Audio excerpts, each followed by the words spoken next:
In this video, I pull back the curtain on a real sales training session from one of my clients' sales teams doing $1 million a month in revenue. Now you watch their new sales manager coach a ramping appointment setter, and I actually break it all down with him step by step, giving direct feedback on what works, what doesn't, and how to actually build high performing salespeople at scale. Now you'll see exactly how I think about training structure, developing salespeople one-on-one, and managing sales teams for long-term performance. Now most people on YouTube won't actually show you this because they're not in the trenches actually doing it. Whereas I manage multiple teams across different industries every single day, and this video shows you exactly how I do it. And if you want direct implementation from me, there's links in the description that you can check out, but let's get into it. A lot of sales guys, a lot of new sales guys, they're one of the biggest constraints I've seen in a lot of new sales guys, lack a large toolbox of probing questions or clarifying questions, other than what do you mean by that, or full sentence questions. I even reviewed a call today for another client, and the person said something that is quite obvious of what it is, but not how so. Not, can you give me an example? Right? So the label that they gave was something like, what did he say? He said something here that I would have how so'd. I would have actually probably interjected. I go, how so? Mm-hmm. What do you mean by that? So that's where he dropped what do you mean? Okay. That's what most sales guys do. Got some options in terms of what can be done. Gotcha. I think it's a priority for you at the moment to get into an investment property. I'll show you. Yeah, I'd say so. I'd say so for sure. Been looking for the past couple of months, so want to get into something sooner rather than later. Okay, cool. I appreciate you sharing. You definitely got some options in terms of what can be done. You said you've kind of been looking into it for the past couple of months. I mean, what's kind of stopped you from pulling the trigger? Okay, listen.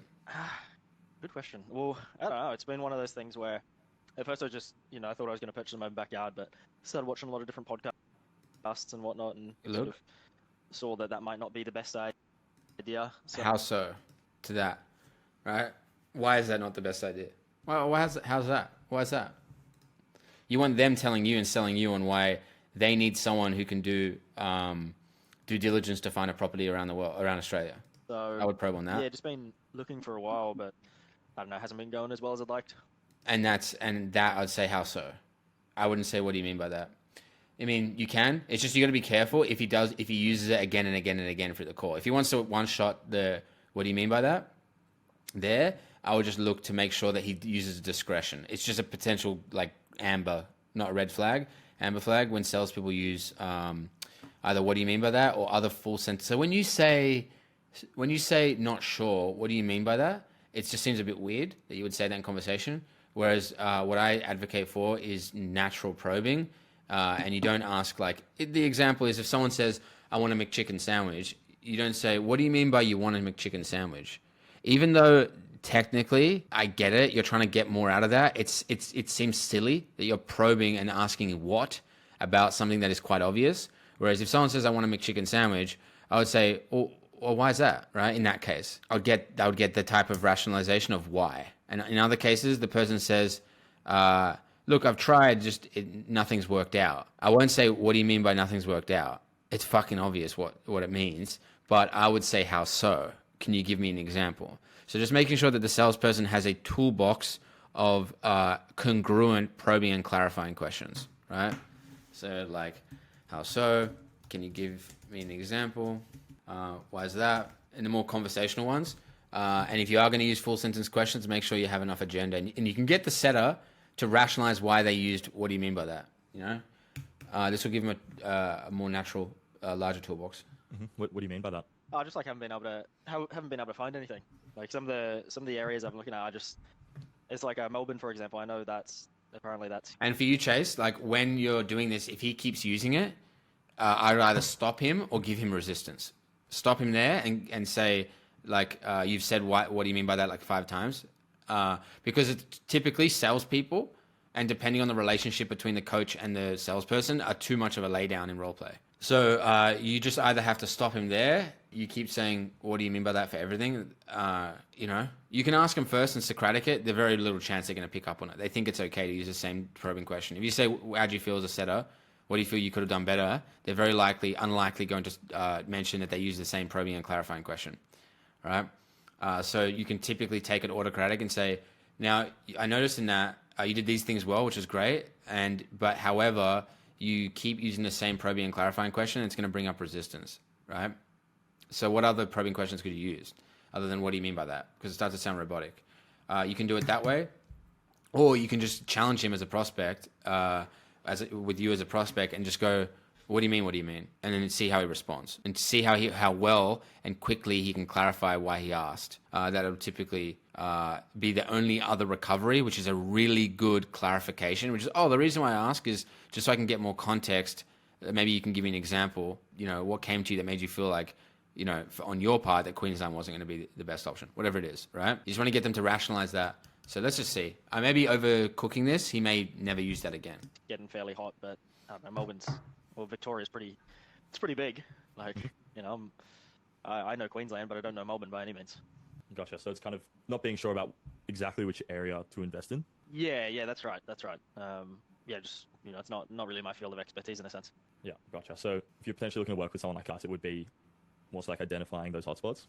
Yeah, that's right. Gotcha. And you said you've done some of your own research. I mean, what's that look like so far? Pretty much just been looking at like vacancy rates, like days on market, stuff like that. So I don't know, just some of that stuff, and just what's on realestate.com really. Gotcha. I'm feeling a bit stuck, Chase. But that's okay. Just keep going. Okay. No. What's got you feeling stuck right now? Just kind of like what to say next. It's a very good it's green research, flag but I don't want to just... from a setter to ask that question. Have the humility and just say no ego. I'm stuck, which is good. Keep asking the same sort of question. Like, you know what I mean? No, that's. Let's see what he says. We'll just pause it there. How did you feel everything went as a whole? Good. Not bad. I think when you said you were like the Queensland thing, I think I could have done that a bit better. Sorry, how so? Let me just write this note. Yep. Good job taking frame and not getting sucked straight into fixing his problem, and instead asking, well, how did you feel overall first? That's good. Yep. Yeah. And what do you feel like you could have done better about it? Like bringing up the fact we haven't invested in Queensland was probably a little bit random, but yeah. But kind of maybe just probing it more. Like you said, you're like, I think Queensland, but not married to it. But I was kind of thinking like I would probe that, but we're also not in the problem phase. But I think I should have just kind of questioned it a little bit, been like, so is it like a sentimental thing? Like, what's the reason behind that? And then that just feeds into the problem stage a bit better anyway. So. For sure. That's a really good pickup. That's good that you noticed that. Was there anything else that you feel like you could have done better, or that you feel like you did good? It's great. I think the probing. Yeah, no. I think the probing was pretty good. Like, yeah. Until I did start getting like a bit stuck, and I felt like I was going around in circles a bit. And then there's something else I was going to say. I forgot. What I'm looking for here to help him overcome, I don't want to jump the gun and say you should have said it because you're going to give him the points in a second. But his problem, which I felt as well, which you stopped just before I was about to pause it, was the questions didn't seem like they had a ton of purpose, and they were going around a little bit, and you felt the energy deflate. It was circling a little bit because it wasn't getting pointy, and pointy comes from probing and clarifying properly. So I completely agree. Let's see what the work on points were. No, you did really well.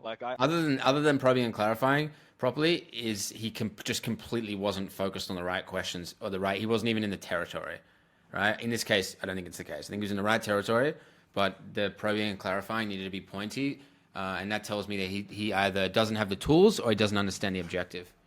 Just a moment. All right, cool. I sort of laid some traps to see where you'd be at, and you've definitely gotten a lot better at probing, so that was really good. Cool. I don't know, and even the intro into problem was really good as a whole, I'd say. Like, I thought it was, that aspect of things was really good. I feel like where there could have been some improvement is, first of all, at the start, I think it's one thing having questions be boring because they're situation questions, but that doesn't mean they can't be smooth. And I feel like there's very much this sort of question, pause, next question that sort of breaks the flow of a conversation, where it does almost feel like when I envision in my mind, because I can't see you, all I can see is like tick boxes. And that's not necessarily the worst thing, but I also don't think it serves you as well as it could. So I'd say, as far as situation goes as well, you probably, like, that frame works, which is good, but it doesn't have to be boring. You can just sort of breeze through them. It's like, oh, okay. And as far as like your current portfolios, I know you mentioned you've got none at the moment. Have you spoken to a lender? Oh, you got 600K, and the deposit, where is that sitting? Like, just very bang, bang. So you want to make sure you're giving good examples. You just teach him the flow. What you did there, just to make sure you ask, is you make sure you teach it. It's not just assume. Is you connect questions to questions through verbal cueing and filler words, as well as that skill, right? Of going, oh, okay, and I guess like this, okay, and with that, and how much is that? But your tonality and your verbal cueing and your pacing is very natural, and it interconnects everything. That's one side of it. The other side of it is the probing questions are relevant. They don't seem like fresh, new, separate questions, which is what you highlighted he's doing or not doing with the checkbox style questions. Bang bang, because they're all just yes no. Well, not yes nos, but they're very. It's going to be this number, or it's just a number. So it's logistical. So I'd say we can practice sort of smoothing that and just making it almost like a melody as we go down the questions, and then we can swing it back up. Yeah. And then your intro into problem, I really loved that.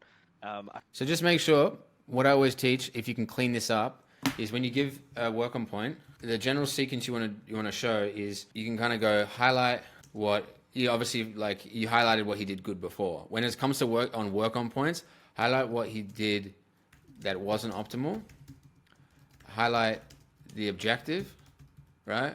Which is to make the question, e.g.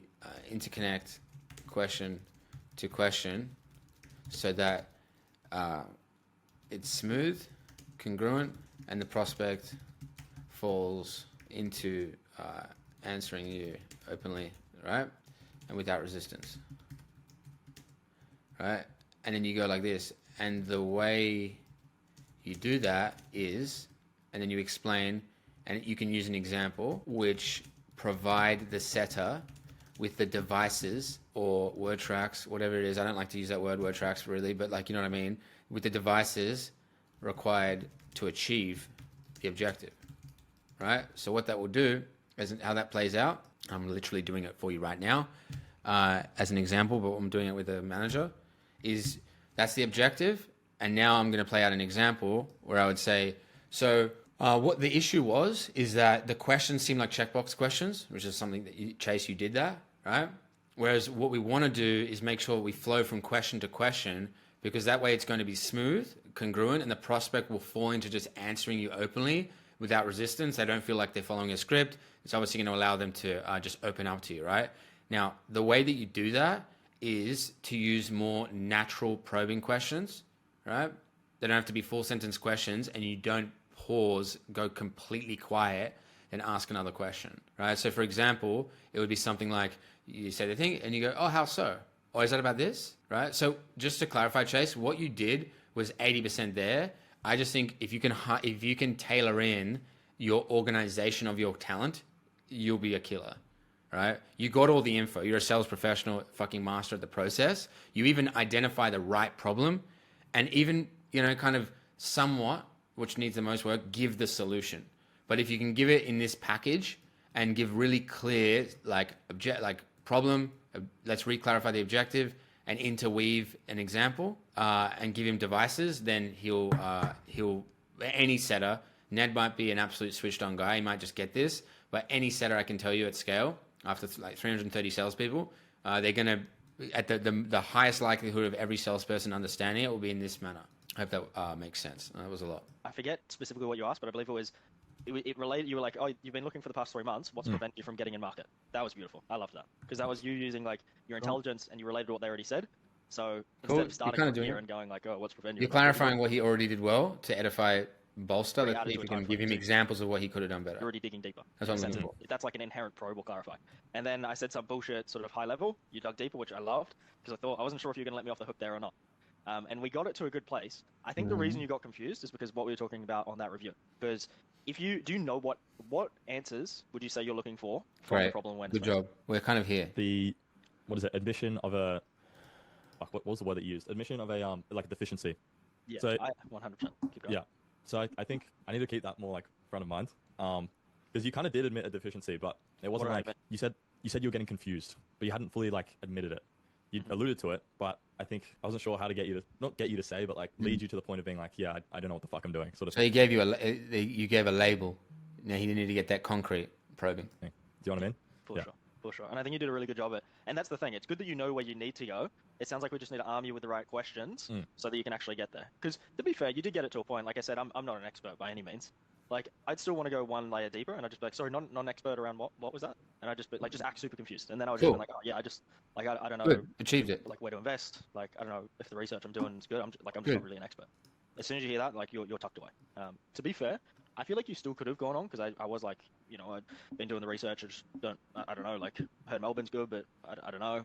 So you probably could have gone on, but if you want to get in the habit of solidifying it, if someone says, I'm not an expert or confused or this isn't my domain or, you know, something like that, just act literally super confused, because then they'll be like, oh, this guy just doesn't understand. And then then just ask and they'll tell you. Okay, And cool. if you feel like it is too obvious and they've already alluded to it, just be like, Here you go. I don't want to assume anything. Then go into it. Like, well, so sorry, you mentioned you're not an expert around what specifically?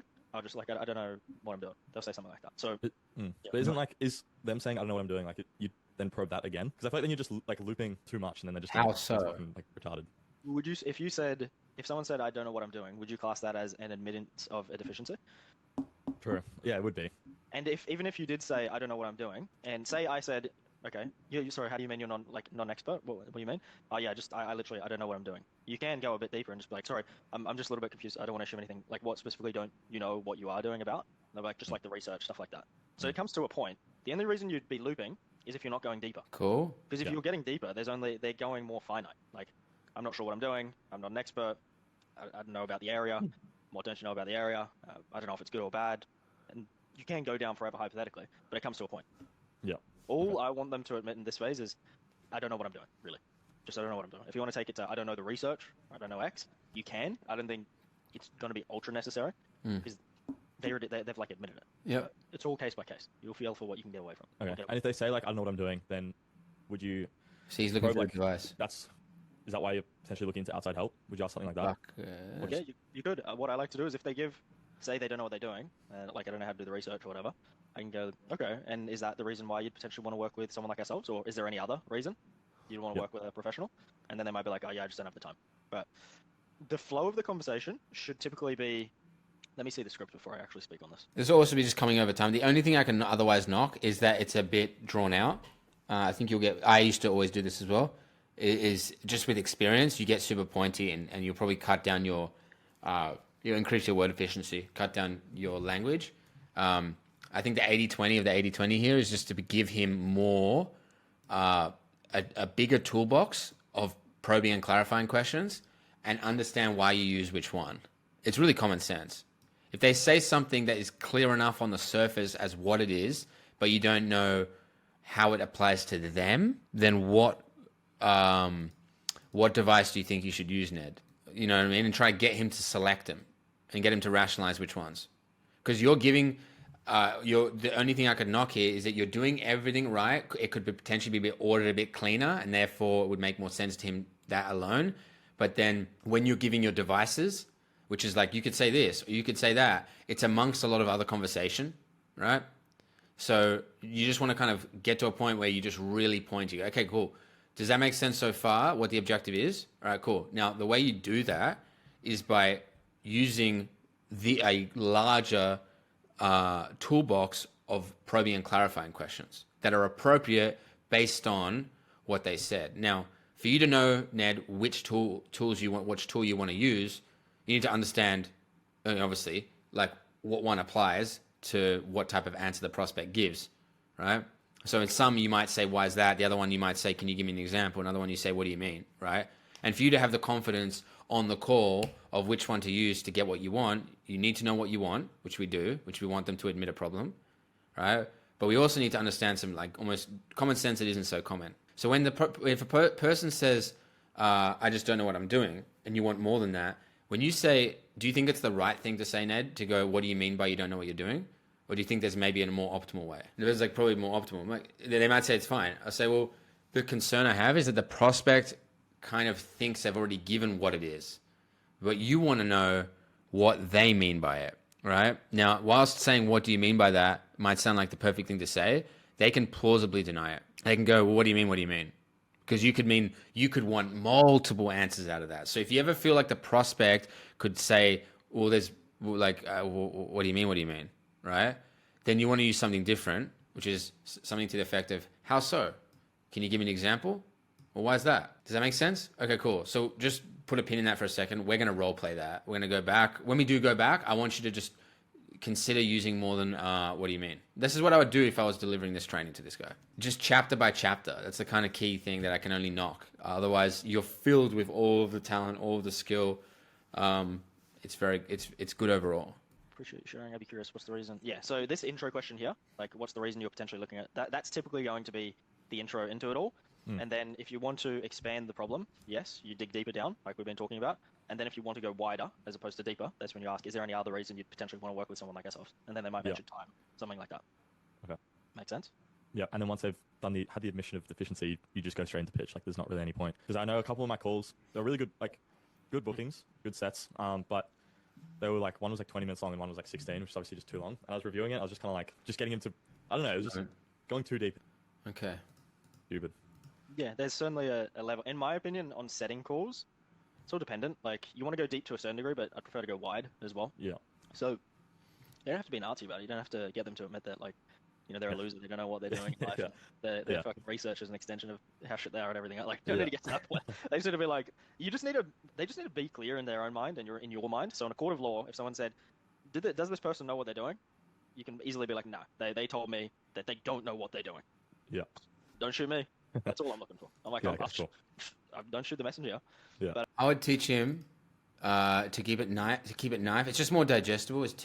When you're teaching that again, teach the difference between in principle agreement, explicit, concrete, tacit approval, implicit, implied.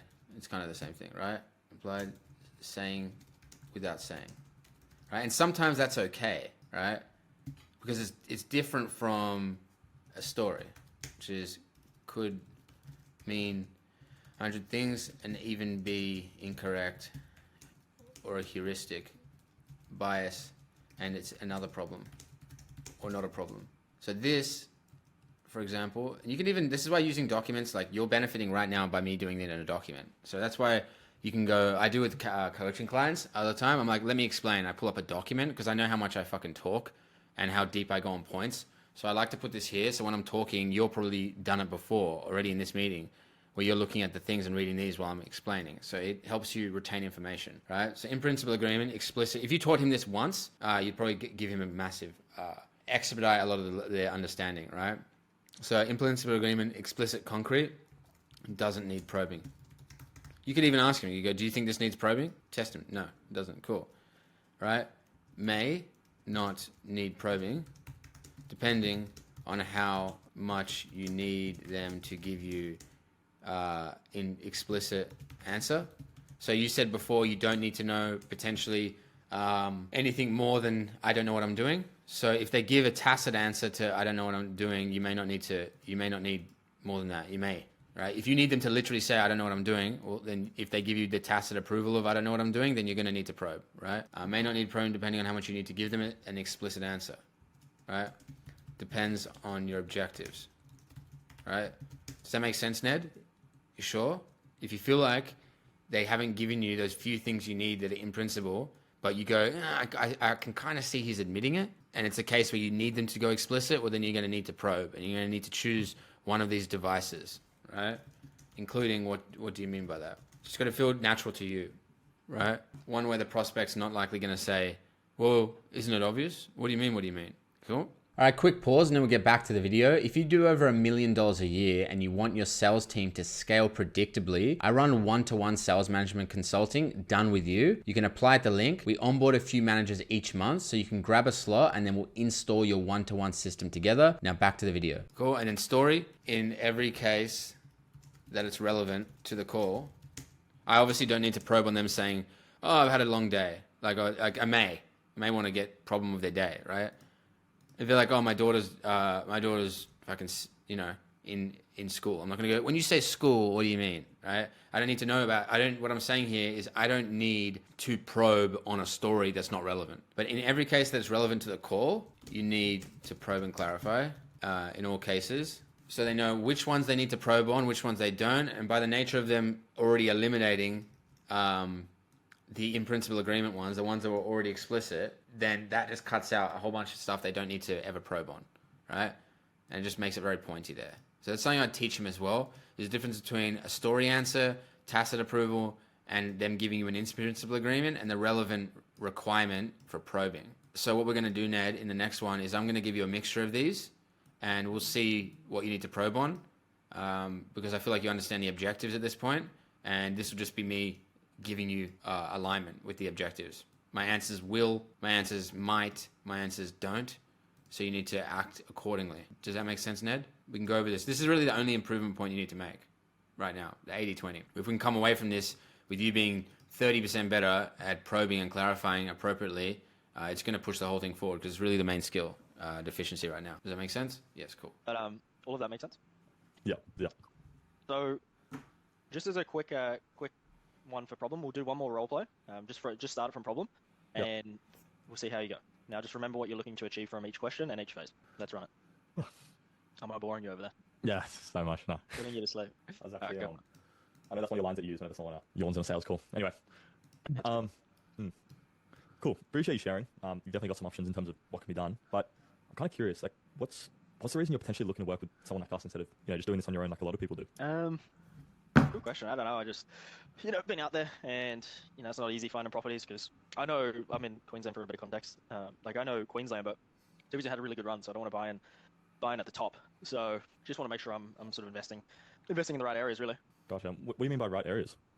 Just like places that are actually going to have sort of the growth. Because I know like Queensland's done really well. We should have invested there 5 years ago, but didn't really have the deposit or anything like that. Yeah. So ideally somewhere that's going to have good growth, good yield, stuff like that. Gotcha. And I mean, what's stopping you from finding those areas on your own? Yeah. So like I mentioned, like I know Queensland, but I don't really know the other states. Like I heard Victoria's pretty hot, but I don't even really know what region to go into. Like I don't know. Yeah, like there's a few going on podcasts, but there's a million different regions with a million different suburbs and micro suburbs. So just not too familiar with where to invest. Gotcha. And so that's kind of the research aspect then, you'd say? Yeah, you could say that for sure. Okay, cool. And aside from the research, is there any other reason you'd want to work with someone like us? Also, yeah, just like because I work FIFO, so it can be it's a bit of a pain in the ass to be fair to get into properties. Like If he paused there, I'd be probing on that. As an example, it's tacit that he doesn't have the time. I've been going to auctions even in Queensland, but it's just half the time I spent working, so it's pretty tough in that aspect. Okay, so see there, half the time been working, it's like, I might ask him more like, how much time do you have? Because if I said, what do you mean? He's already kind of said enough. You know what I mean? Gotcha. When you say pain in the ass, what do you mean specifically? Was it there? That's a bit sus, bro. No, I wouldn't have. You wouldn't bother? I wouldn't have bothered. Like Okay. you're going here, bro. Like I don't know my area. Queensland's already had a boom. Like maybe what you could have done is like you pretty much covered it. Like I would have just gone. See, the thing is, what you're pointing out here is that he doesn't need to probe at all. But even if he did, that wouldn't be the way that you would do it. What he did. He's just, what do you mean? What do you mean? What do you mean? What do you mean? Like I said before, he does just pretty much use that device. It's just this one. When there's, how so? Can you give me an example? Why is that? So I'd be getting him regardless, even if he was supposed to probe there, he shouldn't be using the same device over and over again. In this case, it doesn't really matter because he doesn't have to at all. Okay. Like gone wider, which you did. So we found out time, and that's good enough. Like you don't have to take Okay. it for a fucking pain in the ass. Like it's not like some deeply emotional call or anything like Cool. Yeah. So once they've said something like you said, I don't know where to go. Like I know Queensland, but don't know anywhere else. Don't know the micro regions of micro. Right now, what he's doing is trying to create his own map for what an in-principle agreement is, what tacit approval is, and what a story is. If you gave him a rule book like this, he could go and plot it in that group and go, that tells me I don't need to touch it. So see, just give him a framework. Everything you're teaching is correct. It's just packaging it in a manner that makes sense in your own brain, which is like highlight what he didn't do, highlight the objective, and then the way that you do it, you provide the device, right? And this is an example of potentially providing devices to him or teaching the objectives, and then go, an example of an in-principle agreement would be the prospect says, I don't know what I'm doing. Tacit approval says, hey, there's a lot to learn. And a story would be, my friend, he was in property for a long time, and, there's a bunch, you got to kind of work out, you got to do your diligence, and you got to do your research and stuff like that. And it's just like, okay. And I guess for you, how do you feel about your competency to find a property, whatever it is, right? And then that's going to get them to give like, I don't know what I'm doing, or there's a lot to learn. I mean, of course. And I guess like, how close do you feel you are to like, having the understanding required to have the confidence to invest, or whatever it is? I don't really know what I'm doing. I wouldn't. Okay, cool. I can take that to in principle. Chris, what have you said? That's enough? Yeah, for sure. I'd take that as enough. Yeah. You don't play by call, but typically I'd take that as like you can go deeper. Depends on the context of the call. Like it doesn't help that we started from just problem awareness. It's always a bit of a harder one. But what I'd say is the main takeaways, or what would you say is the main action items from this session? Asking the situation questions, just be a bit more like fluid with it, and then that's pretty like basic. But yeah, in the problem stage, I would stop him there and say, how are you going to do that? focus more on just focus on the width and don't bother, like, as soon as they admit. Make sure that, you know, he may do it. I kind of want to hold my breath a bit, but whenever a salesperson tells you that they are going to or need to do something better, ask them how they'll do it. That way we're not just building critics, we're building salespeople. That they don't know what they're doing, that's enough. It depends. Again, it's like if you've already asked, like, if you've already tried to dig deeper 4 times and then we've only gotten to, like, I don't know what I'm doing, then yeah, it might not make the most sense, at least on this call and where your skill level is at right now, to go deeper, because more than likely it might not serve you as much as you'd hoped it would.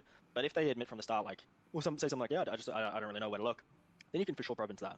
Like, if it's one of the first things they say, it's like, oh, sorry, how do you, like, what do you mean when you say you don't know where to look? Oh, yeah, I just don't really know the best regions for Because if you don't teach someone if you don't teach someone the objective, you just teach them. It takes a lot of time for them to get good, because they have to kind of essentially map out every answer that a prospect on Fresh Start Advisory says, and going, I know that's a probe. I know that I don't do there. I know that I don't do it here. I know I don't do it there.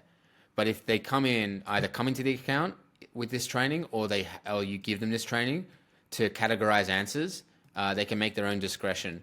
And then when prospects say different versions of stuff, they're able to decrypt it because they understand what qualifies as what type of answer. That's good enough. Like, sure, you can try and get them to admit they don't know the research. I just don't think it's really going to serve you.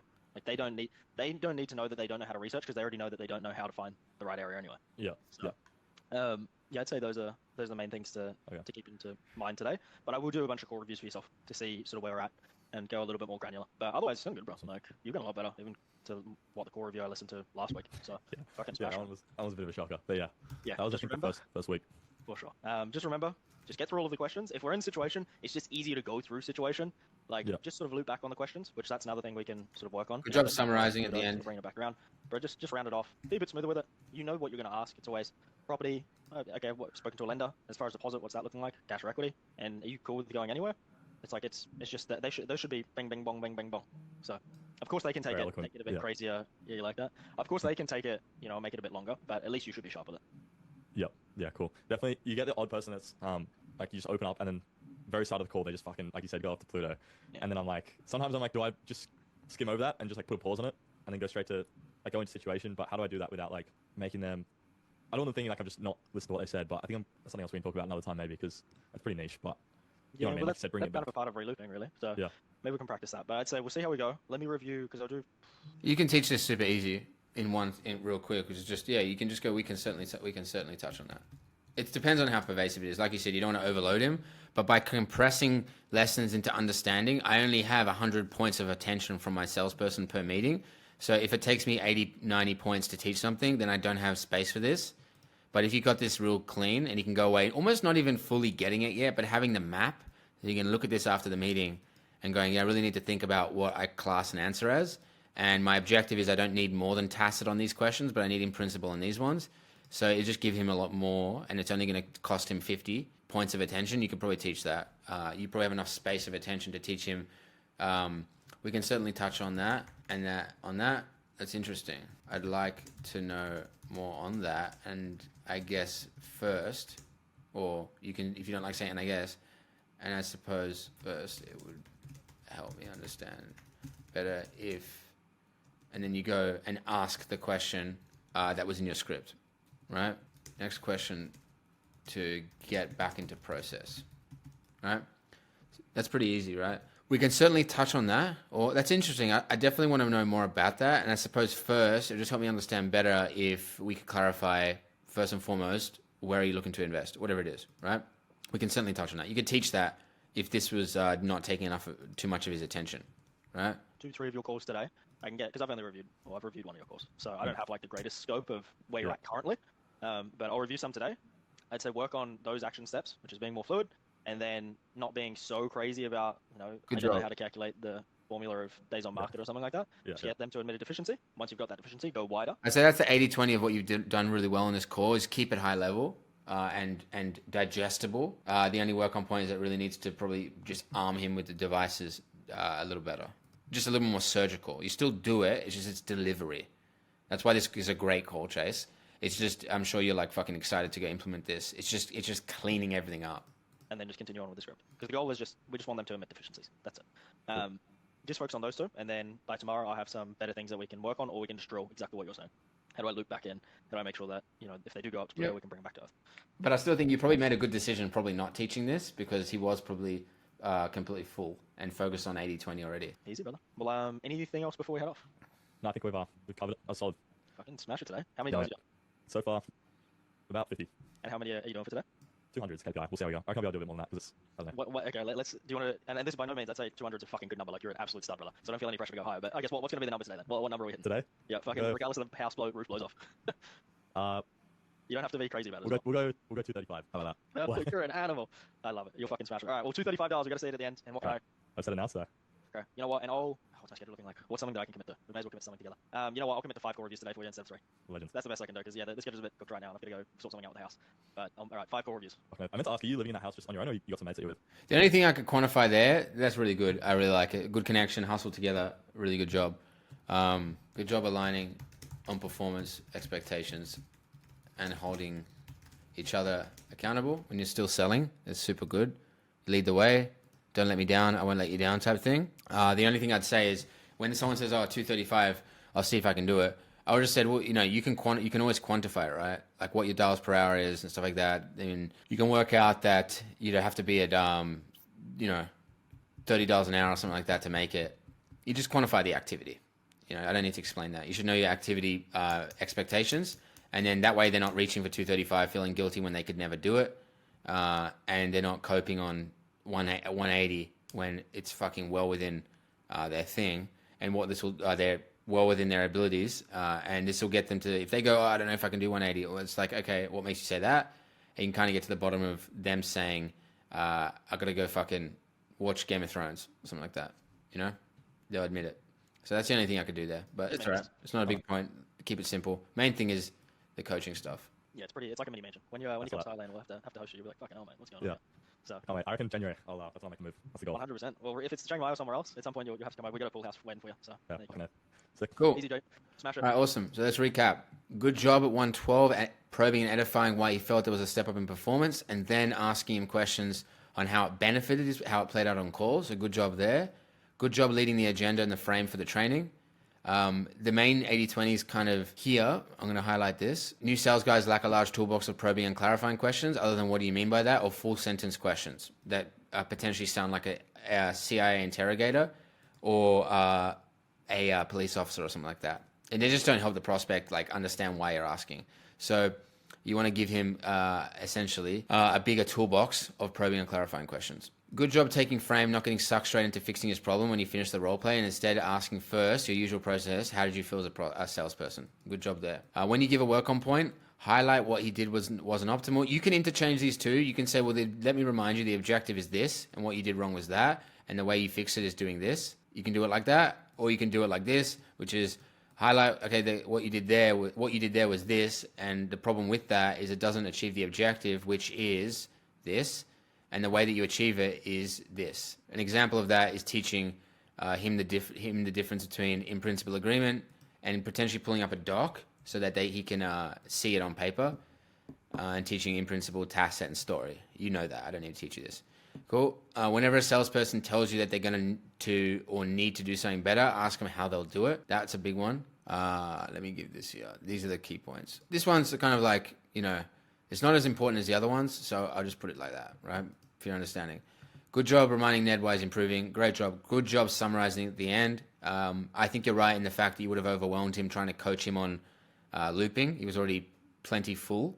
And I'm sure you'll do this with him. Just making sure that he gets that on the next one. And really good job aligning on performance expectations and holding each other accountable. I'd say also your energy is really good. You're relatable, but you also don't fart ass around. You're not unprofessional. You hold yourself really well. The only thing, the whole TLDR work on points is package up your points better, right? So that the salesperson can digest them easier and can understand them easier, right? And have literal clear devices to implement, as well as clearly understanding the map objective. In this case, this is an example here of doing that. Whether you documentize it or you can explain it so clearly just verbally, I think that's it, man. Other than that, and this is the first one I've QC'd, so this is a very high base that you're building from. I know you've done more before, but my first one I've reviewed and it's pretty damn good, man. So let's just get back to me on this, because I know you might have clarifying questions over how you can do this.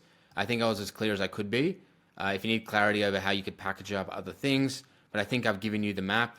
This is the steps, step 1, step 2, and bridging into step 3. This is an example of one.